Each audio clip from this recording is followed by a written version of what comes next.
பிதா, குமாரன், பரிசுத்த ஆவியானவர் நம்மை ஆசீர்வதித்து காப்பாராக. நம் அனைவரும் கண்களை மூடி ஜெபம் செய்வோம்.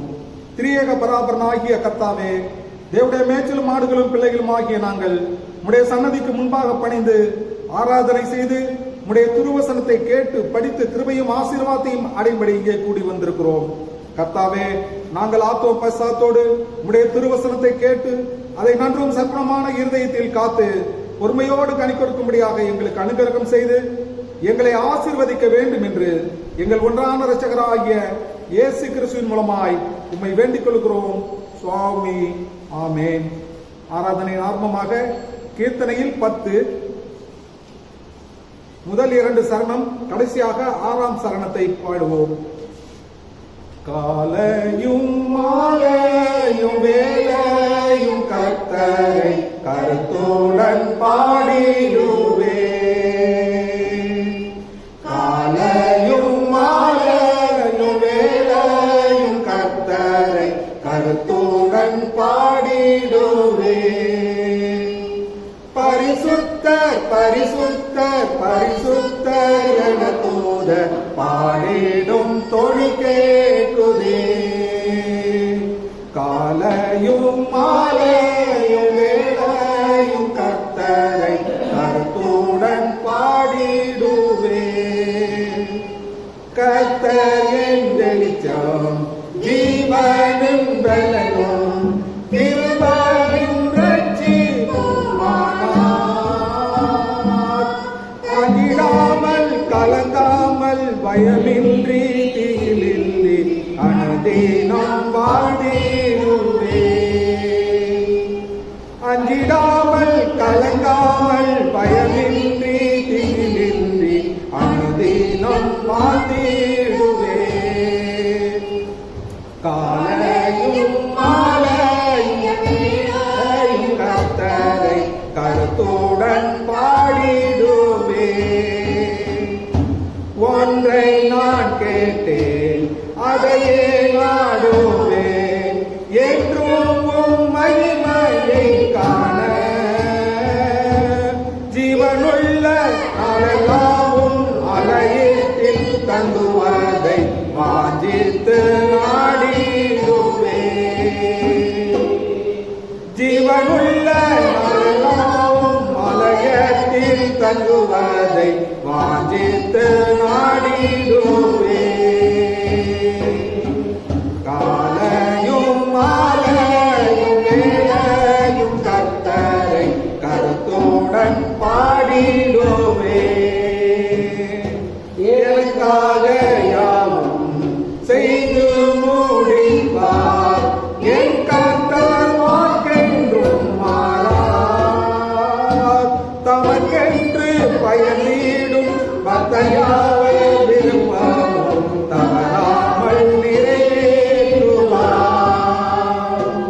தமக்கென்றும் பயனீடும் பக்தையாவை விரும்பவும் தவறாமல் நிறைவேற்றுவார். காலையும் மாலையும் வேளையும் கர்த்தரை கருத்துடன் பாடிடுவே.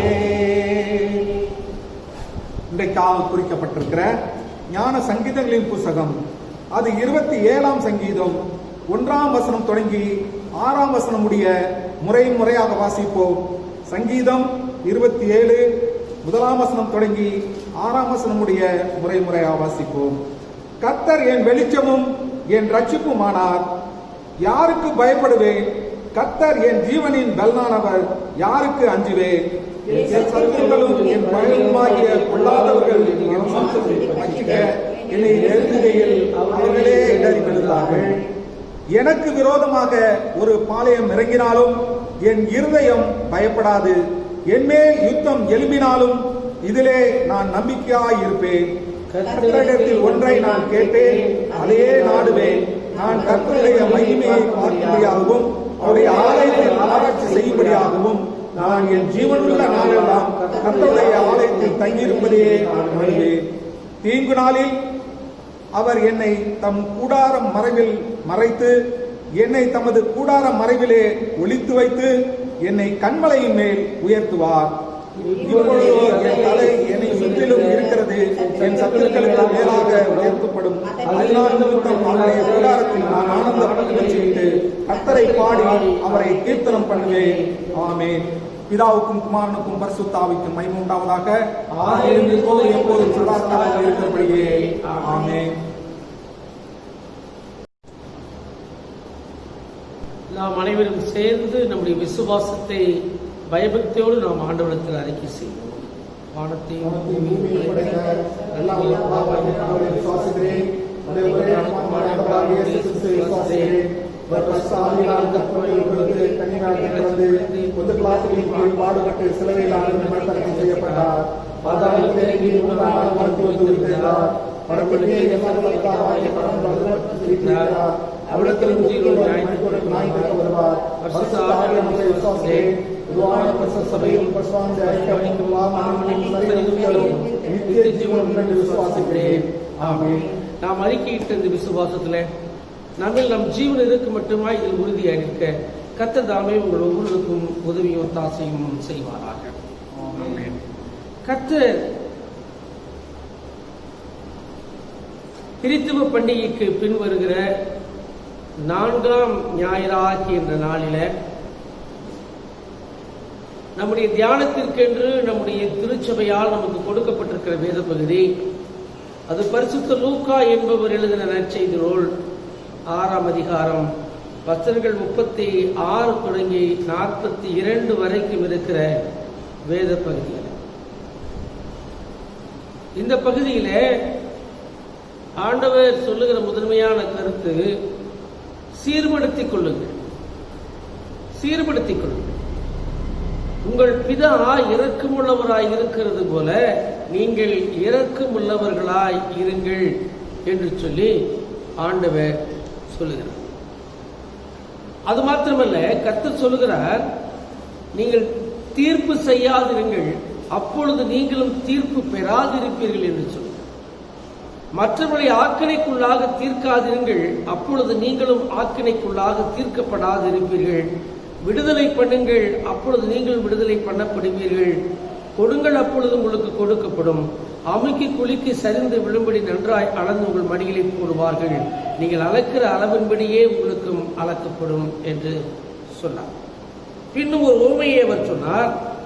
குருடனை குருடன் வழி நடத்துவானோ, இருவரும் குழியில் விழுவார்கள் அல்லவா? சீச்சன் தன் குருவிலும் மேலானவன் அல்ல, தேறினவன் எவனும் தன் குருவை போல் இருப்பான். நீ உன் கண்ணில் இருக்கிற உத்திரத்தை கவனியாமல் உன் சகோதரன் கண்ணில் இருக்கிற துரும்பை பார்க்கிறது என்ன? அல்லது நீ உன் கண்ணில் இருக்கிற உத்திரத்தை பாராமல் இருந்து உன் சகோதரனே உன் கண்ணில் இருக்கிற துரும்பை நான் எடுத்து விடட்டும் என்று நீ சொல்வது எப்படி? மாயக்காரனே, முன்பு உன் கண்ணில் இருக்கிற உத்திரத்தை எடுத்து போடு, பின்பு உன் சகோதரன் கண்ணில் இருக்கிற துரும்பை எடுத்து போட தெளிவாய் பார்ப்பாய் என்பது. இன்றைய நாளுடைய செய்தியை நாம் 3 தலைப்புகளிலே சிந்தித்து கடந்து செல்லலாம். தீர்ப்பிடாதிருங்கள், டோன்ட் ஜட்ஜ் அதர்ஸ். தீர்ப்பு பெறாதிருங்கள், யூ வில் பி ஜட்ஜ்ட். நிதானித்து அறியுங்கள், பி அசர்டைனிங் யுவர்செல்ஃப். தீர்ப்பிடாதிருங்கள், தீர்ப்பு பெறாதிருங்கள், நிதானித்து அறியுங்கள். இந்த சிந்தனைக்குள்ளாக நாம் கடந்து செல்லலாம். முதலாவது, தீர்ப்பிடாதிருங்கள். பள்ளியில் படிக்கும் பிள்ளைகளை ஆசிரியர்கள் குறை கண்டுபிடிப்பார், விமர்சனம் செய்வார், கண்டிப்பார்கள், தண்டிப்பார். அதே போல ஒரு கம்பெனியிலே வேலை செய்கிற தொழிலாளர்களை முதலாளி மேற்பார்வையாளர்கள் கண்டிப்பார்கள், விமர்சனம் செய்வார்கள் அல்லது தண்டிப்பார்கள். வீட்டில் இருக்கிற பெற்றோர் பிள்ளைகளை கண்டிப்பார்கள், அவர்கள் தண்டிப்பார்கள். சபையில் குருமார்கள் தங்கள் சபை மக்களை கண்டித்து உணர்த்துவார்கள் அல்லது ஆலோசனை சொல்லுவார்கள், விமர்சிப்பார்கள். இது நடைமுறையில் இருக்கிற ஒரு காரியமாகும். இதனை உலகம் ஏற்றுக்கொள்ளும். திருந்தி வாழவும், ஒழுங்காய் வாழவும், சரியாய் வாழவும் செய்யவும் இப்படிப்பட்ட கண்டிப்பு, சுட்டி உணர்த்துதல், விமர்சனங்கள் அவசியமாய் இன்றைய உலகத்தில் காணப்படுகின்றன. கர்த்தர் சொல்லுகிறார், நீ மற்றவர்களை தீர்ப்பிடாதே, விமர்சனம் செய்யாதே. அதைத்தான் வேதம் என்ன சொல்கிறது என்று சொன்னால், யோபுவின் புஸ்தகத்திலே 15ஆம் அதிகாரத்தின் 2ஆம் வசனத்தை எடுத்து வாசித்து பார்ப்போம் என்று சொன்னால், யோபுவின் புஸ்தகம் 15ஆம் அதிகாரத்தின் 2ஆம் வசனத்தை கூட நாம் வாசிக்கிற பொழுது வேதம் என்ன சொல்லுகிறது என்று சொன்னால், ஞானவான் காற்றை போன்ற நியாயங்களை சொல்லி தன் வயிற்றை கொண்டல் காற்றினால் நிரப்பி பிரயோஜனமில்லாத வார்த்தைகளாலும் உபயோகமில்லாத வசனங்களாலும் தர்க்கிக்கலாமோ? நீர் பயபக்தியை வீரன் என்று சொல்லி தேவனுக்கு முன்பாக ஜெப தியானத்தை குறைய பண்ணுகிறீர். உம்முடைய வாய் உம்முடைய அக்கிரமத்தை சொல்லி காட்டுகிறது. நீ தந்திரம் உள்ளவர்களின் நாவை தெரிந்து கொண்டாய் என்றெல்லாம் அப்படியே சொல்லிக்கொண்டு 9ஆம் வசனம் வரைக்கும் நாம் சொல்லுகிறதை பார்க்கலாம். தீர்ப்பிட உனக்கு ஒரு தகுதியும் இல்லை, நீ தீர்ப்பிடக்கூடாது யாரையும் என்று சொல்லி யோபு பக்தன் நம் அனைவருக்குமாய் ஒரு பெரிய ஆலோசனையை கொடுக்கிறார். அதே சங்கீதங்களின் புத்தகத்தில் 58ஆம் சங்கீதத்தை கூட நீங்களும் நானும் வாசிப்போம் என்று சொன்னால், அந்த 58ஆம் சங்கீதம் என்ன சொல்லுகிறது? உன் வார்த்தைகள் விஷம் உள்ளது, உன் வார்த்தைகள் விஷமுள்ளது என்று வேதம் சொல்லுகிறது. அப்ப உன் வார்த்தைகள் விஷமுள்ளதாய் இருக்கிற பொழுது நீ யாரையும் தீர்ப்பிடுவதற்கு உனக்கு தகுதி இல்லாமல் போகிறது.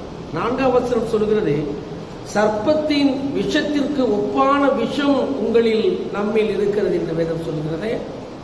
அப்படியானால் என்னுடைய வார்த்தைகள் விஷமுள்ளதாய் இருக்கிறபடியினால் நாம் யாரை என்ன சொன்னாலும் அது அவருடைய உள்ளத்தை சுட்டுகிறதாய் இருக்கும் என்று சொல்லி நாம் பார்க்கலாம்.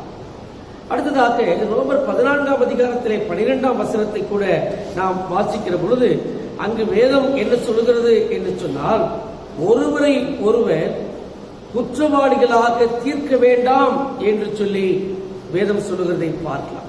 ரோமர் 14ஆம் அதிகாரம் வசனங்கள் 12-13 வாசிக்கிற பொழுது, நம்மில் ஒவ்வொருவனும் தன்னை குறித்து தேவனுக்கு கணக்கு ஒப்புவிக்க வேண்டும்.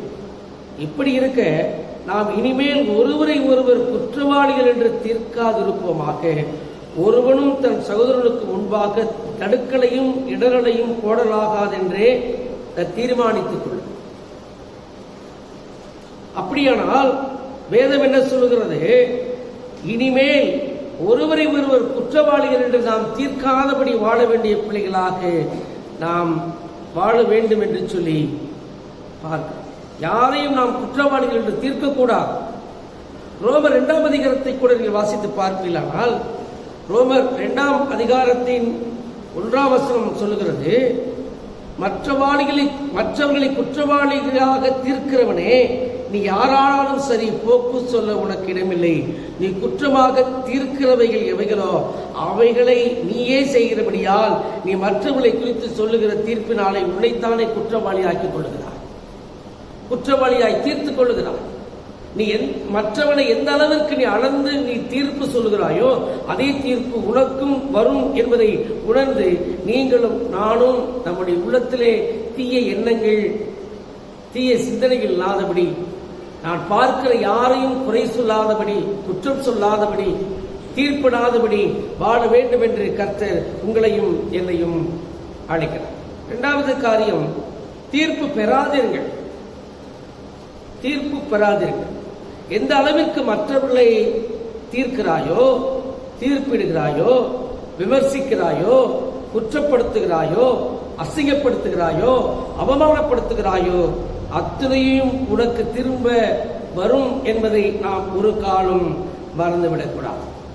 மத்தேயு 7ஆம் அதிகாரத்தில் வேதம் என்ன சொல்லுகிறது என்று சொன்னால், மத்தேயு 7ஆம் அதிகாரத்தின் 2ஆம் வசனத்தை கூட நாம் வாசிப்போம். ஆனால் மத்தேயு 7:2 நீங்கள் மற்றவர்களை தீர்க்கிற தீர்ப்பின்படியே நீங்களும் தீர்க்கப்படுவீர்கள். நீங்கள் மற்றவர்களுக்கு அளக்கிற அளவின்படியே உங்களுக்கு அளக்கப்படும். அது மாத்திரமல்ல, நீ உன் கண்ணில் இருக்கிற உத்திரத்தை உணராமல் உன் சகோதரன் கண்ணில் இருக்கிற துரும்பை பார்க்கிறது என்ன? என்னிடத்தில் இருக்கிற மிகப்பெரிய குற்றங்களை நான் கவனியாதபடி என் எதிரில் இருக்கிற என் சகோதரனிடத்தில் இருக்கிற சிறிய குற்றத்தை கண்டு நான் அவனை குற்றவாளி என்று தீர்ப்பேனே. ஆனால் முதலாவது என் கண்ணில் இருக்கிற உத்திரத்தை, பெரிய குற்றத்தை அல்லது பெரிய தவறை எடுத்து போட்டுவிட்டு மற்றவர்களை நான் குற்றம் சாட்ட வேண்டும் என்பதைத்தான் கர்த்தர் அப்படியாய் சொல்லுகிறதை நாம் பார்க்கலாம். நீ எந்த அளவினால் மற்றவர்களை தீர்க்கிறாயோ, நீ எந்த அளவினால் மற்றவர்களை அளக்கிறாயோ, அதே அளவினாலே உனக்கும் அளக்கப்படும், உனக்கும் அந்த தீர்ப்பு கிடைக்கும் என்பதை நீங்களும் நானும் ஒரு காலம் மறந்து விடாதபடி வாழ வேண்டும் என்று கர்த்தர் நம்மிடத்திலே அதிகமாக எதிர்பார்க்கிறார். அதை போலவே ஏசாயா தீர்க்கதரிசியின் புத்தகத்தில் 10ஆம் அதிகாரத்தின் 2ஆம் வசனம் 3-4 வாசிப்போமேயானால், அநியாயமான தீர்ப்புகளை செய்கிறவர்களுக்கும் கொடுமையான கட்டளைகளை எழுதுகிறவர்களுக்கும் ஐயோ, விசாரிப்பின் நாளிலும் தூரத்தில் இருந்து வரும் பாழ்கடிப்பு நாளிலும் நீங்கள் என்ன செய்வீர்கள்? உதவி பெறும்படி யாரிடத்தில் ஓடுவீர்கள்? உங்கள் மகிமையை எங்கே வைத்து விடுவீர்கள் என்று சொல்லி கேள்வி கேட்கிறார். நாம் எல்லாருக்கும் ஒரு உபத்திரவத்தின் நாள் ஒன்று உண்டு, தீர்ப்பின் நாள் உண்டு. மற்றவர்களை நான் தீர்க்கிற அந்த தீர்ப்பு எனக்கு வராது என்பது என்ன நிச்சயம்? அப்படியானால் இன்றைக்கு நீங்களும் நானும் மற்றவர்களை புறம் கூறுதல், அவதூறு செய்தல், வீம்புக்காரராய் வாழ்தல் அல்லது பொல்லாதவர்களை யோசித்து பிணைக்கிறவர்கள், கபட சுபாவ அன்பில்லாதவர்கள், வெறுக்கிறவர்கள், மற்றவர்களை தீர்க்க எனக்கு என்ன அதிகாரம் இருக்கிறது? எனக்கு என்ன உரிமை இருக்கிறது? என் குணமே இப்படி இருக்கிறது, என்னுடைய சிந்தனைகள், என்னுடைய செயல்கள் எல்லாம் இப்படி காணப்படுகின்றது. நான் புறம் கூறுகிறவனாய், அவதூறு செய்கிறவனாய், வீம்புக்காரனாய் அல்லது பொல்லாதவைகளை யோசித்து பிணைக்கிறவனாய், சுபாவ அன்புள்ளாதவனாய் நான் வாழ்ந்தால் அவைகளை கர்த்தர் வெறுக்கிறாரே. மற்றவர்களை தீர்க்க எனக்கு என்ன உரிமை இருக்கிறது? மற்றவர்களை நான் தீர்ப்பேனால் அதே அளவு எனக்கும் திரும்ப வரும் என்பதை நீங்கள் நானும் எப்பொழுதுமே நினைத்து பார்த்து யோசித்து மற்றவரிடத்திலே வார்த்தையை நாம் சொல்ல வேண்டிய பிள்ளைகளாய் காணப்படும். நீதிமொழிகளின் புத்தகத்தில் 6ஆம் அதிகாரத்தின் 16 - 19 வாசிக்கிற பொழுது, நீதிமொழிகள் 6, 16 முதல் 19 வரை 7 காரியங்களை கர்த்தர் வெறுக்கிறார். பொய் நாவு, துராலோசனை பிணைக்கும் இருதயம், தீங்கு செய்ய விரைந்தோடும் கால், அபத்தம் பேசும் பொய்சாட்சி, சகோதரரிடத்திலே விரோதம் உண்டு பண்ணுதல் என்று சொல்லி இப்படியே எண்ணிக்கை போய்கொண்டிருக்கிறதே. அப்படியானால் நான் என்ன செய்ய வேண்டும்? ஆபத்து எனக்கு உண்டு, எனக்கு ஒரு நாள் தீர்ப்பு உண்டு. எனவே என்னுடைய நாவு பொய் நாவா இல்லாதபடி, அல்லது துராலோசனையை பிணைக்கிற இருதயமாய் என் இருதயம் இல்லாதபடி, அல்லது தீங்கு செய்ய விரைந்தோடுகிற கால்கள் எனக்கு இல்லாதபடி, அபத்தம் பேசும் பொய்சாட்சியோடு நான் வாழாதபடி, சகோதரருக்கு விரோதத்தை உண்டு பண்ணுகிற என் எண்ணம் உள்ளத்தில் இல்லாதபடி நான் வாழுகிற பொழுதுதான் எனக்கு மோட்சம் கிடைக்கும். இல்லையே நரகம்தான் என்று வேதம் சொல்லுகிறது. ஆபத்துதான், நரகம்தான் என்று சொல்லி எச்சரிப்பின் செய்தியை கொடுக்கிறதை நாம் பார்க்கலாம். கிறிஸ்துவுக்குள் அன்பானவர்களே, கலாத்தியர் 5ஆம் அதிகாரத்தில் 15ஆம் வசனம் சொல்லுகிறதை பார்ப்போமேயானால், நீங்களும் நானும் ஆண்டவரால் தீர்ப்பு பெற்று அழிந்து போகாதபடி, அழிக்கப்படாதபடிக்கு எச்சரிப்போடு கூட மற்றவர்களை தீர்ப்பிடுகிற காரியத்தில் நாம் மிகவும் அடக்கி வாசிக்க வேண்டிய பிள்ளைகளாய் நாம் காணப்படும். மிக சுலபமாக மற்ற மக்கள் யாரையும் நாம் நம்முடைய வாயினால் கிறிஸ்தவளாகிய நான் மற்ற யாரையும் தீர்ப்பிட எனக்கு உரிமை இல்லை, எனக்கு தகுதி இல்லை.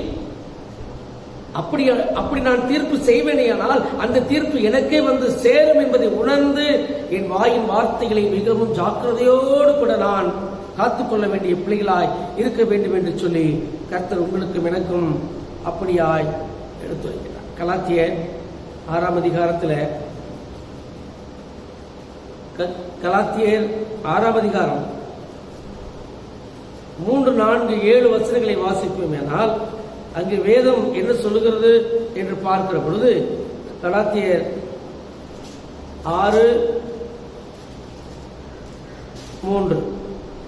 ஒருவன் தான் ஒன்றுமில்லாதிருந்தும் தன்னை ஒரு பொருட்டென்று எண்ணினால் தன்னைத்தானே வஞ்சிக்கிறவனாம். என்னே நான் பரிசுத்தவான் என்று எண்ணிக்கொள்ள எனக்கு தகுதி இல்லை. என்னையே நான் தீர்ப்பிட்டுக் கொள்வதற்கு தகுதி இல்லை. மற்ற மக்களையும் நான் தீர்ப்பிடுவதற்கு தகுதி இல்லை. அவனவன் தன் தன் சுய கிரியை சோதித்து பார்க்க கடவன். அப்பொழுது மற்றவனை பார்க்கும் போதல்ல, தன்னையே பார்க்கும் போது மேன்மை பாராட்ட அவனுக்கு இடம் உண்டாகும்.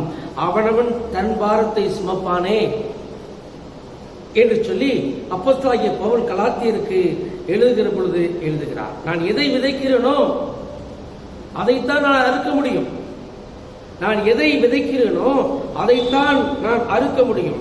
7ஆம் வசனம் சொல்லுகிறது, மோசம் போகாதிருங்கள். தேவன் தம்மை பரியாசம் பண்ண விட்டார். மனுஷன் எதை விதைக்கிறானோ அதையே அறுப்பான். எனவே நான் எந்த விதத்திலும் மற்றவர்களை குற்றம் சாட்டி வாழாதபடி என்னை நானே நிதானித்து அறிந்து வாழ வேண்டும் என்று சொல்லி கர்த்தர் எதிர்பார்க்கிறார். அது மாத்திரமல்ல, மத்தேயு 26:52 பட்டயத்தை எடுக்கிறவன் பட்டயத்தால், அடுத்தவனை வீணன் என்று சொல்லுகிறவன், அடுத்தவனை அயோக்கியன் என்று தீர்ப்பிடுகிறவன், அடுத்தவனை தன் இஷ்டம் போல் சொல்லுகிறவன் யாரும் பட்டயத்தாலே அழிந்து போவானே என்று சொல்லி வேதம் உங்களுக்கும் எனக்கும் எச்சரிப்பை கொடுக்கிறபடியினால் நாம் தீர்ப்பு பெறாதிருக்க மிகவும் ஜாக்கிரதையுள்ள பிள்ளைகளாய் வாழ கர்த்தர் நம்மை அழைக்கிறார். கடைசியாக நிதானித்து அறியுங்கள். Be ascertaining yourself. இன்றைக்கு கிறிஸ்தவ வாழ்க்கையில நாம் எப்பொழுதும் மற்றவர்களை 2 கண்களால் பார்த்துக் கொண்டிருக்கிறோம்.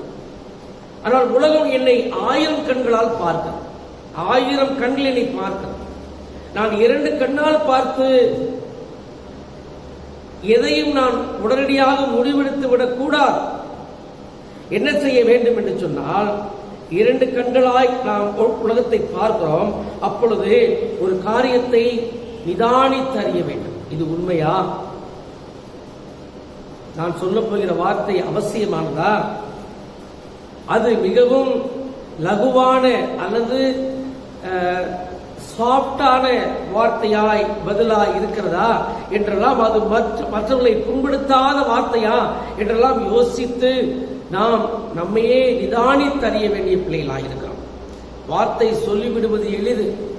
அதைத்தான் before you coining your words think twice என்று சொல்வார்.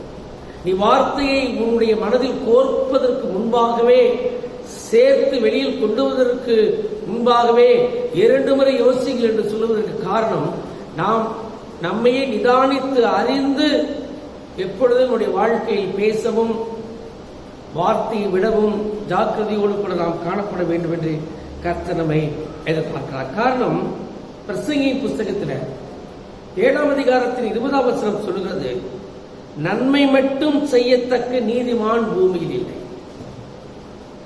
நன்மை மட்டும் அல்லது நன்மையே செய்யத்தக்கத நீதிமான் உலகத்தில் யாரும் இல்லை, இந்த பூமியில் இல்லை.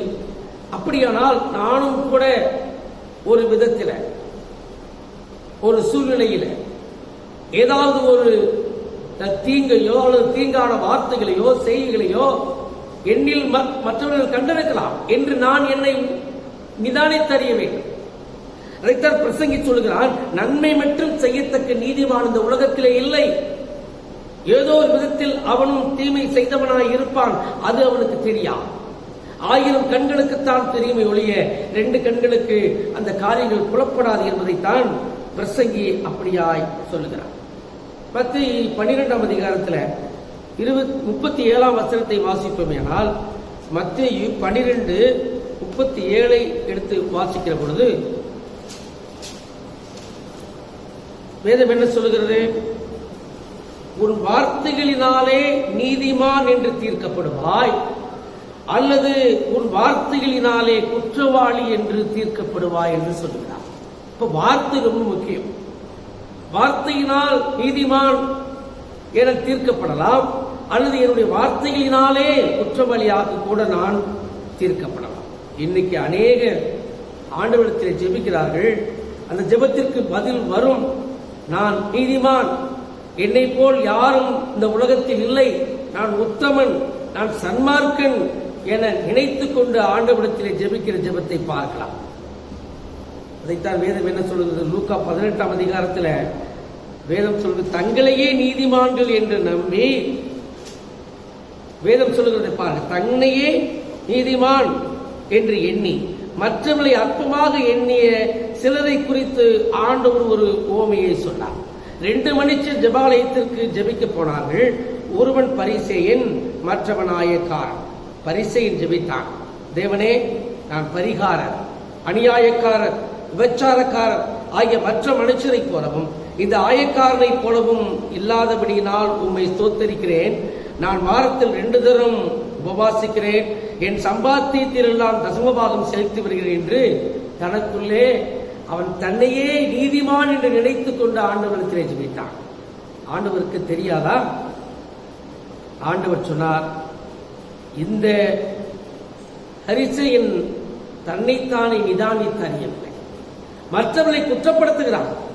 என்ன சொல்கிறான் பாருங்கள், நான் பரிகாரனை போல அல்ல ஆண்டவரே, இங்கு இருக்கிற அநியாயக்காரர்களை போல அல்ல ஆண்டவரே, விபச்சாரக்காரர்களை போல அல்ல ஆண்டவரே, இந்த உலகத்தில் மற்ற மனுஷர்களை போலவும் அல்ல, என் பக்கத்தில் நிற்கிறானே அந்த ஆயக்காரனை போலவும் நான் அல்ல என்று சொல்லி மற்றவர்களை குற்றப்படுத்தி குற்றப்படுத்தி குற்றப்படுத்தி ஜெபிக்கிற ஜெபம் ஆண்டவர் ஏற்றுக்கொள்ளவில்லை. அதைத்தான் ஆண்டவர் சொன்னார், இவனல்ல அவனே என்று தீர்ப்பு கொடுத்தார். இவனல்ல அவனே என்று சொன்னார்.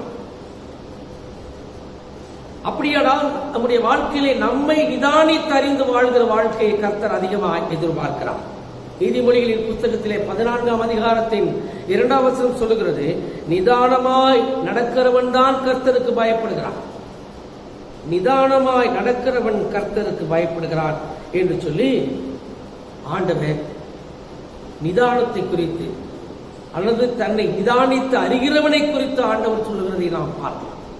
நாமும் கூட நம்முடைய வாழ்க்கையிலே யாரையும் தீர்ப்பிடாதபடி, யாரையும் குற்றப்படுத்தாதபடி, யாரும் எல்லா உலகத்தில் இருக்கிற அத்தனை பேரும் அயோக்கியர்கள் என்று சொல்லி இந்த பரிசேயன் அந்த ஜெபத்தை போல நானும் என் உள்ளத்திற்குள்ளாக ஜெபிக்காதபடி என்னை நான் நிதானித்து அறிந்து நானும் பாவிதான் ஆண்டவரே என்று உணர்ந்து அவனுடைய சமூகத்திலே முழுமையாய் ஒப்பு கொடுத்து வாழ வேண்டும் என்று கர்த்தர் உங்களிடத்திலும் என்னிடத்திலும் எதிர்பார்க்கிறார். அதைத்தான் பார்ப்போமே. ஆனால் பிதா இரக்கமுள்ளவர், எனவே நீங்களும் இரக்கமுள்ளவர்களாயிருங்கள். அன்புள்ளவர்களாகவும் சமாதான சிந்தை உள்ளவர்களாகவும் ஒப்புரவாகவும் மனமுள்ளவர்களாகவும் ஐக்கியமாகிற மனமுள்ளவர்களாகவும் சகோதர சிநேகம் உள்ளவர்களாகவும் ஒரே சிந்தையோடு கூட வாழ்ந்து கிறிஸ்துவின் அன்பிலே என்றைக்கு மனிதன் ஒரு விசுவாசி ஒரு பக்திமான் நிலைத்திருக்கிறானோ, அவனை நிதானித்து அறிந்திருக்கிறானோ, அன்றைக்குத்தான் ஆண்டவருக்கு பிரியமான பிள்ளையாய் இந்த உலகத்தில் வாழ முடியும் என்பதை கர்த்தர் உங்களிடத்தில் இடத்திலும் எச்சரிப்பின் செய்தியாய் கொடுக்கிறார். எனவே அப்படிப்பட்ட நம்முடைய வாழ்க்கையில நாம் யாரையும் தீர்ப்பிடாதபடி, அந்த தீர்ப்பையே நானும் பெற்றுக்கொள்ளாதபடி நம்முடைய வாழ்க்கையில் நிதானித்தறிந்து வாழ்வோம். கர்த்தர் தாமே உங்கள் அனைவரையும் ஆசீர்வதித்து ஆண்டு காப்பாராக. ஆமென். நாம் அனைவரும் ஆண்டவரை நோக்கி ஜெபம் செய்வோம். நேற்றும் இன்றும் என்று மாறாத எங்கள் அன்பின் கடவுளே, நீர் கொடுத்திருக்கிற இந்த நாளுக்காக, இந்த ஓய்வு நாளுக்காக நமக்கு நன்றி செலுத்துகிற தகப்பனே. உலகமெங்கும் இருக்கிற மக்கள் எல்லாம் கொரோனா என்ற வைரஸ் நோயினால் பாதிக்கப்பட்டு லட்சக்கணக்கான மக்கள் மடிந்து போய், லட்சக்கணக்கான மக்கள், கிட்டத்தட்ட கோடி மக்கள் பாதிக்கப்பட்டு சிகிச்சை பெற்றுக் கொண்டிருக்கிற நிலையில உண்மை நோக்கி நாங்கள் பார்க்கிறோம் ஆண்டவரே. உலகமெங்கும் மக்கள் எல்லாம் பதவதித்துக் கொண்டு ஆண்டவரை வேலை செய்ய முடியாதபடி, வெளியில் செல்ல முடியாதபடி, ஆண்டவரே உறவுகள் சொந்தங்கள் பந்தங்கள் என்று அல்ல, உங்களுடைய ஆராதனைக்கிலும் நாங்கள் கலந்து கொள்ள முடியாதபடி, உங்களுடைய ஆலயங்கள் எல்லாம் திறக்க முடியாதபடி மூடி கிடக்கிறதை நாங்கள் கண்ணோக்கி பார்த்து விரைவிலே இதற்கு ஒரு முடிவை கொடுத்து என் தேவனுடைய அருள் எங்களை ஆசீர்வதிக்கும்படியா உடைய பாதுகாப்பின் வளையத்திற்குள்ளாக எங்களை வைத்துக் கொள்ள வேண்டும் என்று நாங்கள் வேண்டிக் கொள்கிறோம். அன்பு நிறைவா உலகமெங்கும் இருக்கிற அத்தனை நாடுகளுக்கும் நீரே தலைவராயிருந்து, நீரே வழிகாட்டியாயிருந்து, நோய்க்கு மருந்தாயிருந்து, வியாதிக்கு அருமருந்தாயிருந்து நீ சுகத்தை கொடுத்தரும்படியாய் விரைவிலே ஆண்டவரே இதற்கு தடுப்பூசியும் மருந்துகளும் கண்டுபிடிக்கத்தக்கதாய் விஞ்ஞானிகளுக்கு நல்ல ஞானத்தை கொடுத்து, விசேஷித்த விதமான அறிவை கொடுத்து விரைவிலே கண்டு ஆண்டவரை மக்களை மீட்க உம்முடைய அருளால் இந்த காரியங்களை செய்து முடிக்க உதவி செய்ய வேண்டும் என்று நாங்கள் வேண்டிக் கொள்கிறோம். அமெரிக்க தேசத்திற்காக, பிரேசிலுக்காக, அர்ஜென்டினாவுக்காக, ஆண்டவரை பிரான்சிற்காக, இத்தாலிக்காக, எல்லா ஜெர்மனிக்காக நாங்கள் ஜெபிக்கிறோம். சீனாவிற்காகவும், ரஷ்யாவிற்காகவும், இந்தியாவிற்காகவும், இந்தியாவில் இருக்கிற டெல்லி, மகாராஷ்டிரா மாநிலத்திற்காகவும், அகமதாபாத்துக்காக ஜெபிக்கிறோம்.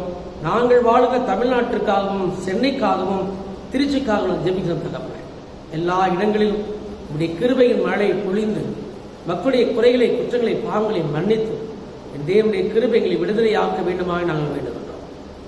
திருச்சபைக்காக ஜெபிக்கிறோம். திருச்சபையுடைய பேராயர் அவரது குடும்பத்தின் மக்களுக்காகவும், ஆலோசனை சங்கத்தாருக்காக ஜெபிக்கிறோம். அவர்களை ஆசீர்வதியும். தொடர்ந்து ஆண்டவரே ஊழியக்காரர்களுக்காக, எல்லா இடங்களிலும் மிஷனரியாய் ஊழியம் செய்கிற மக்களுக்காக, மிஷனரி ஊழியத்திலே பாதிக்கப்பட்டிருக்கிற பிள்ளைகளுக்காக, அவஸ்தைப்படுகிற மக்களுக்காக ஜெபிக்கிறோம். எல்லாருக்கும் நீர் போதுமானவராக இருந்து காத்துக்கொள்ள வேண்டுமாக நாங்கள் வேண்டுகின்றோம். விரைவிலே நம்முடைய ஆலய ஆராதனைகள் எல்லாம் நடத்தப்பட நீர் ஆலயங்களை திறந்து கொடுக்க வேண்டுமாக நாங்கள் வேண்டுகின்றோம். நாளைய நாள் 6ஆம் தேதியிலிருந்து கிராமங்களில் இருக்கிற ஆலயங்கள் எல்லாம் திறக்கப்படலாம் என்று சொல்லியிருக்கிற வேளையில ஆண்டவரை நாங்களும் காவிரி நகர், பாரத் நகர் சபைகளிலே நம்முடைய ஆராதனை நடத்துவதற்கு தேவையான ஆயத்த பணிகளை செய்து முடித்து அரசாங்கத்தின் சட்டத்திட்டத்திற்கும் பேராயருடைய அறிவுறுத்தலின்படியும் ஆராதனை நடத்துங்களுக்கு உதவி செய்வீராக. எல்லா மக்களும் அங்கு வந்து கலந்து கொள்ள உதவி செய்யும். தொடர்ந்து நீரே எங்களுக்கு வழியும் வாழ்வும் சத்தியமும் ஜீவனுமாய் இருந்து காத்துக்கொள்ள வேண்டுமா இயேசுவின் நாமத்தில் கேட்கிறோம். ஜீவனுள்ள நல்ல பிதாவே, ஆமென். பரமண்டலத்தின் எங்கள் பிதாவே, செய்யப்படுவதாக, செய்யப்படுவது போல பூமியிலும் செய்யப்படுவதாக. இருந்தாலும் எங்கள் கணவர்களுக்கு நாங்கள் நினைத்திருக்கிறது போல நீர் எங்கள் பாவங்களை மன்னியும்.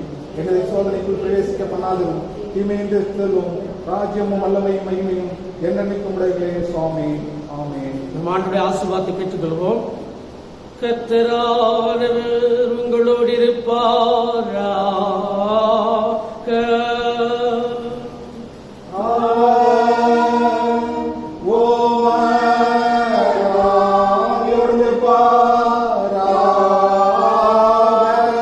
கர்த்தரானவர் உன்னை ஆசீர்வதித்து உன்னை காப்பாராக. கர்த்தரானவர் தமது திருமுகத்தை உன்மேல் பிரகாசிக்க செய்து உன்னிடம் கிருபை உள்ளவராயிருப்பாராக. கர்த்தரானவர் தமது திருமுகத்தை உனக்கு பிரசன்னமாக்கி உனக்கு சமாதானம் தந்தருளுவாராக.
கர்த்தர் செய்த சகல உபகாரங்களை மறவாதே.